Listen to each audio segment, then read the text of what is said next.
Hello friends, कैसे हैं आप सब लोग। आज हम लोग जीएसटी कंपोजिशन टैक्स पेयर और रेगुलर टैक्स पेयर में अंतर को समझेंगे। सबसे पहले हम लोगों को यह समझना होगा कि जीएसटी में टैक्स पेयर कौन होगा, और फिर हम लोग समझेंगे कि कौन कौन से टैक्स पेयर स्पेशल स्कीम यानी कंपोजिशन स्कीम का बेनिफिट ले सकते हैं और इस स्कीम को ऑप्ट करने से क्या फ़ायदा होगा। तो चलिए हम लोग शुरू करते हैं। जब जब जीएसटी इंट्रोड्यूस किया गया था तो सरकार ने ये सोचा कि छोटे व्यापारी को हम लोग समझेंगे आगे चल के कि छोटे व्यापारी मीन्स क्या है। तो सरकार ने सोचा कि छोटे व्यापारियों को कुछ बेनिफिट देना चाहिए, और जो भी छोटे व्यापारी इस स्कीम में होंगे उनको गवर्नमेंट ने ये सोचा कि अगर उनको कंप्लायंस से थोड़ा बहुत अगर हम फ्री करते हैं तो वो अपना व्यापार बढ़ा सकते हैं। इसलिए सरकार ने छोटे व्यापारियों को डिफाइन करते हुए कहा कि अगर कोई भी व्यापारी जिसका annual turnover up to 1.5 CR यानी अगर 1.5 करोड़ तक का टर्नओवर अगर किसी व्यापारी का है तो उसको हम छोटे व्यापारी में रखेंगे, और वो अगर चाहे तो कंपोजिशन स्कीम ऑप्ट कर सकता है। लेकिन इसके साथ एक कंडीशन है कि वो व्यापारी आइसक्रीम, टोबैको या पान मसाला में डील नहीं करना चाहिए, वो व्यापारी नॉन टैक्सेबल पर्सन नहीं होना चाहिए, वो व्यापारी जीएसटी में रिवर्स चार्ज मैकेनिज्म के अंडर में रजिस्टर्ड नहीं होना चाहिए। ये बहुत ध्यान रखने की चीज़ है। एक रिसेंट बजट में अमेंडमेंट आया था कि अगर पहले जब कंपोजिशन स्कीम आया था तो e commerce operator composition scheme opt नहीं कर सकता था, लेकिन अभी रिसेंट अमेंडमेंट के अकॉर्डिंग अब ई कॉमर्स ऑपरेटर भी अगर चाहे तो कंपोजिशन स्कीम ऑप्ट कर सकता है। आइए हम लोग देख लेते हैं कि कंपोजिशन स्कीम में रेट क्या डिफाइन किया गवर्नमेंट ने 3 रेट स्पेसिफाई किया। अगर मैन्युफैक्चरर या ट्रेडर हैं आप गुड्स के तो आपको 1% ऑफ टर्नओवर देना है। अगर आप रेस्टोरेंट के ओनर हैं तो 5% ऑफ टर्नओवर है। और सर्विस प्रोवाइडर, ये भी एक इम्पॉर्टेंट चीज़ है कि ये जब कंपोजिशन स्कीम बनाया गया था, जब कंपोजिशन स्कीम शुरू शुरू में आया था उसमें सर्विस प्रोवाइडर को कंपोजिशन में नहीं रखा गया था। जो भी सर्विस प्रोवाइडर है वो कंपोजिशन में नहीं रह सकता। लेकिन बाद में एक अमेंडमेंट किया गया और उसमें ये बताया गया कि सर्विस प्रोवाइडर भी कंपोजिशन स्कीम में रह सकता है, और उसके बाद सर्विस प्रोवाइडर के लिए 6% का रेट डिफाइन कर दिया गया। अब आइए हम लोग देख लेते हैं कि कंपोजिशन स्कीम में किस किस फॉर्म की ज़रूरत है।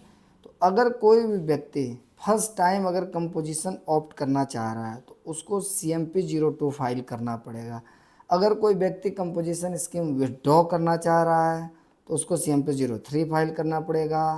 CMP 04 जो है, अगर कोई भी व्यक्ति अगर कोई डिटेल्स जो पहले सबमिट किया है उसको चेंज करना चाहता है तो उसको CMP 04 फाइल करना पड़ेगा। इसी क्रम में अगर टैक्स अगर this form need to file to intimate the tax authority about any taxable become in, अगर कोई व्यक्ति इनएलिजिबल हो जाता है मीन्स अगर उसका टर्नओवर 1.5 सीआर से ज़्यादा हो जाता है, या अगर वो टोबैको या पान मसाला में डील करने लगता है, अगर इस तरह का कोई भी काम जिससे कि वो इनएलिजिबल हो जाए कंपोजिशन स्कीम के लिए तो उसको CMP 05 फाइल करना पड़ेगा। अगर कोई टैक्स पेयर कंपोजिशन स्कीम में है और अगर कोई tax the form need to be file by tax under the composition, ये जो फॉर्म है CMP 06 ये अब बदल चुका है। अभी टैक्स पेयर के लिए CMP 08 फाइल करना है। जो CMP 06 हम लोग देख रहे हैं अभी क्या है कि अगर कोई भी कंपोजिशन टैक्स पेयर है उसको टैक्स पे करना है गवर्नमेंट को तो CMP 08 के थ्रू वो टैक्स पे कर सकता है। अब आइए हम लोग देख लेते हैं ये जो सर्विस का ऊपर हम लोग देख रहे थे, ये अमेंडमेंट आया था जो CGST अमेंडमेंट एक्ट 2018 में आया था, जो 1 अप्रैल 2019 से एप्लीकेबल हो गया था कि सर्विस प्रोवाइडर भी है अगर उसका अगर वो इंटर स्टेट सप्लाई में इंगेज नहीं है तो अगर या ई कॉमर्स ऑपरेटर के थ्रू सर्विस अपना नहीं दे रहा है तो ऐसे टैक्स पेयर जो भी हैं अगर वो चाहें तो वो कंपोजिशन स्कीम में रह सकते हैं, सर्विस प्रोवाइड करते हुए भी कंपोजिशन स्कीम में रह सकते हैं। उनको 6% रेट देना पड़ेगा। तो कंपोजिशन स्कीम को मोटा मोटी अगर हम लोग समझें तो कंपोजिशन स्कीम में 2-3 चीज़ें जो है वो महत्वपूर्ण है, उसको हम लोग देख लेते हैं। पहला पहला पॉइंट ये है कि जो जिस व्यक्ति का टर्नओवर, जिस पर्सन का टर्नओवर 1.5 सीआर से नीचे है या अप टू 1.5 सीआर है वो कंपोजिशन स्कीम ऑप्ट कर सकता है। लेकिन 2-3 कंडीशन है वो महत्वपूर्ण है कि ये tax payer inter state supply नहीं कर रहा हो, इंटर स्टेट सप्लाई नहीं कर रहा हो। दूसरा, पान मसाला, टोबैको और आइसक्रीम में डील न कर रहा हो। इस कंडीशन में ये व्यक्ति कंपोजिशन टैक्स पेयर हो सकता है, कंपोजिशन स्कीम ऑप्ट कर सकता है। और इसमें एक दो बेनिफिट जो हैं उसको समझ लेते हैं हम लोग। इसमें कंप्लायंसेस बहुत कम हो जाता है। पहला, इसमें क्वार्टरली रिटर्न जाता है CMP 08, जिसके माध्यम से आप गवर्नमेंट को टैक्स दे देते हैं हर क्वार्टर में। और एनुअली 30 अप्रैल, जो कि अब अमेंडमेंट के बाद 30 जून हो चुका है, तक आप अपना एनुअल रिटर्न फाइल कर सकते हैं। और एनुअल रिटर्न में सारा डिटेल आप दे देते हैं परचेज और सेल का। तो ये ओवरऑल कंपोजिशन स्कीम था। अब हम लोग एक बार रेगुलर स्कीम को देख लेते हैं और फिर हम लोग देख लेंगे कि कंपोजिशन और रेगुलर स्कीम में अंतर क्या है। तो सबसे पहले हम लोग देख लेते हैं कि नॉर्मल स्कीम, जो कंपोजिशन के अलावा, अब अगर कोई भी व्यक्ति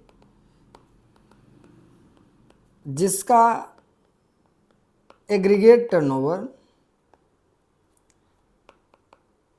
अगर वह ट्रेडर या मैन्युफैक्चरर है, तो अगर उसका फाइनेंशियल ईयर में एग्रीगेट टर्नओवर अगर 40 लाख क्रॉस कर जाता है तो उसको GST रजिस्ट्रेशन लेना कंपलसरी है। और सर्विस प्रोवाइडर के केस में अगर यही टर्नओवर 20 लाख क्रॉस कर जाता है तो उसको रजिस्ट्रेशन लेना कंपलसरी है। अब रजिस्ट्रेशन लेने में उसके पास ऑप्शन है कि वो चाहे तो कंपोजिशन डीलर की तरह से रजिस्टर हो जाए, चाहे तो नॉर्मल टैक्स पेयर की तरह से रजिस्टर हो जाए। लेकिन कंपोजिशन डीलर की तरह से रजिस्ट्रेशन होने में जो भी कंडीशंस हम लोग अभी पीछे देखे, वो कंडीशन अगर मीट करती है तो ही वो कंपोजिशन डीलर की तरह से रजिस्टर हो सकता है। अदरवाइज उसको रेगुलर टैक्स पेयर की तरह रजिस्टर होना पड़ेगा। जैसे अगर उसका टर्नओवर 1 करोड़ 1.5 करोड़ से ज़्यादा हो जाता है, या अगर टोबैको, पान मसाला या आइसक्रीम में डील कर रहा है, अब या इंटर स्टेट सप्लाई करना चाहता है, इन सभी केस में उसको नॉर्मल स्कीम में ही रजिस्ट्रेशन लेना पड़ेगा। और नॉर्मल स्कीम में रजिस्ट्रेशन लेके और उसको नॉर्मल स्कीम में ही रिटर्न फाइल करना पड़ेगा। अब नॉर्मल स्कीम में भी सरकार ने एक ऑप्शन दे रखा है कि अगर आप चाहें और आपका टर्नओवर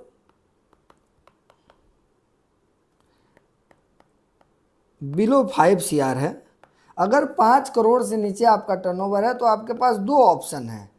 या तो आप अपना रिटर्न QRMP में फाइल कीजिए या नॉर्मल स्कीम में फाइल कीजिए। QRMP में फाइल करने में क्या होगा कि क्वार्टरली रिटर्न मंथली पेमेंट है कि आप अपना टैक्स एसेस करके मंथली पेमेंट करते रहिए, और जो भी रिटर्न आपको फाइल करना है वो क्वार्टरली फाइल कीजिए।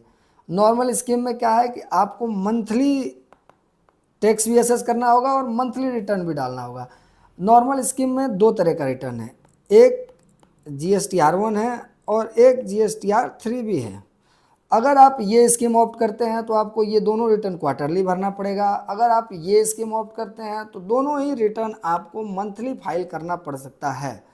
अब इसमें क्या है, एक दो चीज़ें और जो महत्वपूर्ण है हम लोग देख लेते हैं कि इसमें रिटर्न जो जाएगा, नॉर्मल स्कीम हम लोग जो देख रहे हैं, जो कंपोजिशन से अलग स्कीम जो हम लोग चर्चा कर रहे हैं, तो इसमें जो रिटर्न जाएगा, इसमें GSTR1 जो जाएगा वो अगले महीने में, अगर हम मार्च का रिटर्न फाइल कर रहे हैं तो मार्च का रिटर्न हमारा अप्रैल के 11 तारीख तक चल जाना चाहिए। अगर हमने QRMP ऑप्ट नहीं किया है तो, और हमारा जो 3B का रिटर्न है वो अगले महीने यानी अप्रैल 20 तक चल जाना चाहिए, अगर हमने QRMP ऑप्ट नहीं किया है तो।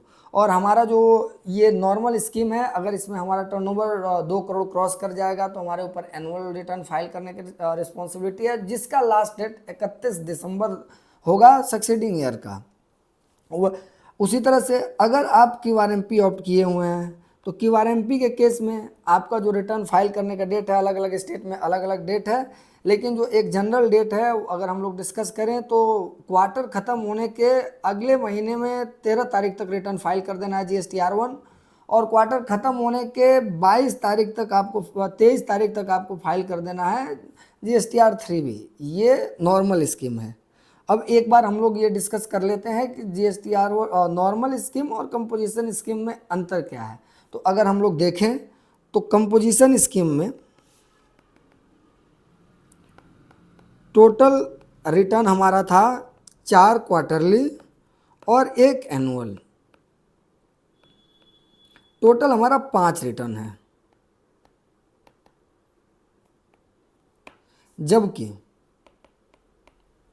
अगर हम नॉर्मल रेगुलर स्कीम में देखें तो रेगुलर स्कीम में अगर हम लोग आते हैं तो रेगुलर स्कीम में मंथली GSTR1 12 हो गया, GSTR 3B 12 हो गया और 1 एनुअल हो गया, टोटल मिलके हमारा 25 रिटर्न हो जा रहा है। तो अगर हम लोग देखें तो कंपोजिशन स्कीम में हमारा कंप्लायंस कम है, खर्चे कम आएंगे, छोटे व्यापारी के ऊपर खर्चे का बर्डन नहीं पड़ेगा, बुक्स ऑफ अकाउंट मेंटेन करने का बहुत बर्डन नहीं पड़ेगा। और इसमें क्या है, अगर नॉर्मल स्कीम में आप देखें तो नॉर्मल स्कीम में आपको ये भी चीज़ें ध्यान रखना होगा कि नॉर्मल स्कीम में ITC का भी स्कीम है। अब ITC में अगर आप लोग जाते हैं तो ITC के केस में क्या है, कंपोजिशन स्कीम में ये चीज़ें हम लोग पीछे डिस्कस नहीं किए थे। कंपोजिशन स्कीम में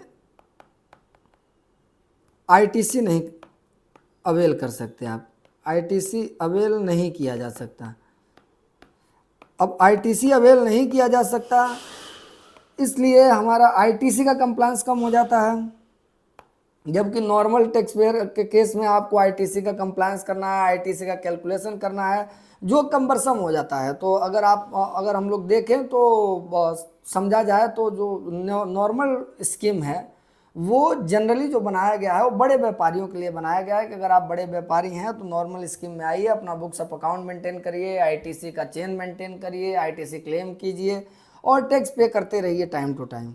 तो ये जो बेसिक कंसेप्ट था हम लोगों का नॉर्मल स्कीम और कंपोजिशन स्कीम का, शायद सब कंसेप्ट नॉर्मल और कंपोजिशन स्कीम का आप लोगों का क्लियर हो गया होगा। अगर कंसेप्ट क्लियर हुआ हो, अगर ये वीडियो आपके लिए यूजफुल हो तो इस चैनल, और अगर आप चैनल पर नए हैं तो चैनल को सब्सक्राइब करिए और बेल आइकन को प्रेस करना ना भूलें ताकि हमेशा नोटिफिकेशन मिलता रहे। धन्यवाद।